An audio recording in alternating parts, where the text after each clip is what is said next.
2011 की बात है, तो एक 6-8 महीने निकाल दिए। मैंने कहा यार अच्छा स्क्रिप्ट मेरी थी, मैंने एक पैसा लिया नहीं था। एक स्टेज ऐसा आया जून 2011 या 12 क्या 13 याद नहीं है मुझे, 12-13 आए थे।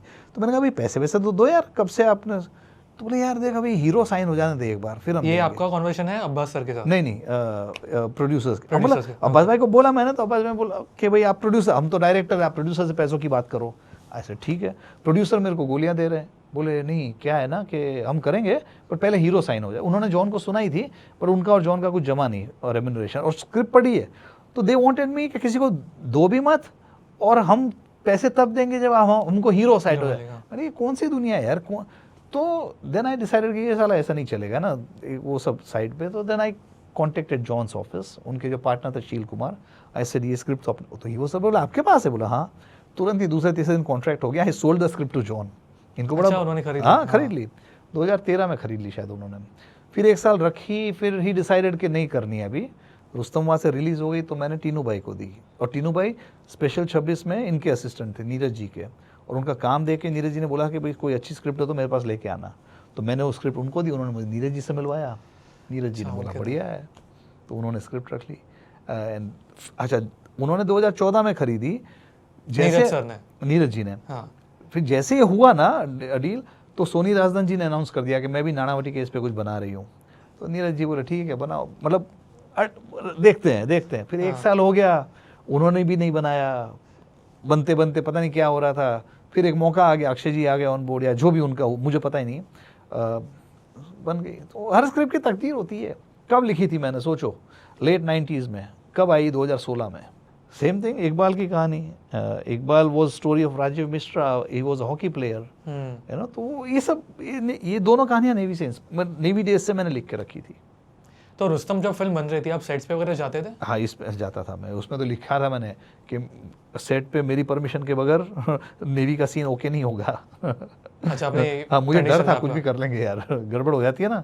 आपने देखी वो गाजी अटैक फिल्म आई थी, देखी थी? उसमें इधर लेफ्टिनेंट कमांडर के स्ट्राइप्स है और इधर लीडिंग सेमेन का एंकर है। इट्स लाइक इंस्पेक्टर है इधर और इधर हवलदार का है, मतलब एक ही यूनिफॉर्म पे हवलदार और इंस्पेक्टर दोनों की वो लगा रखा है बैचेस, ऐसा थोड़ी होता है।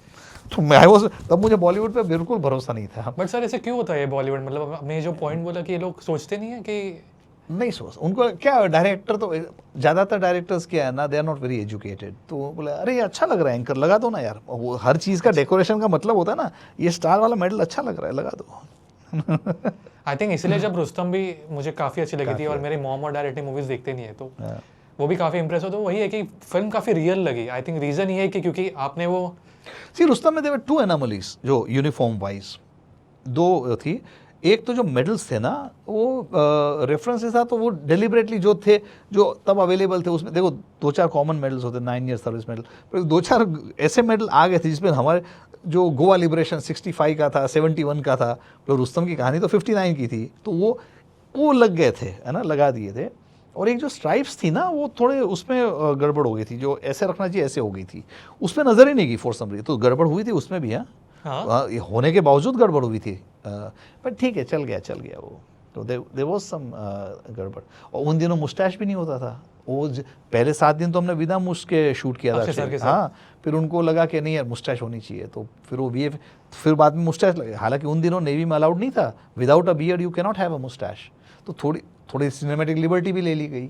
तो मुस्टैच मतलब आपने बोला कि वीएफएक्स है कि मतलब मैं समझा नहीं। पहले 7 दिन शूट किया विदाउट मुस्टैच।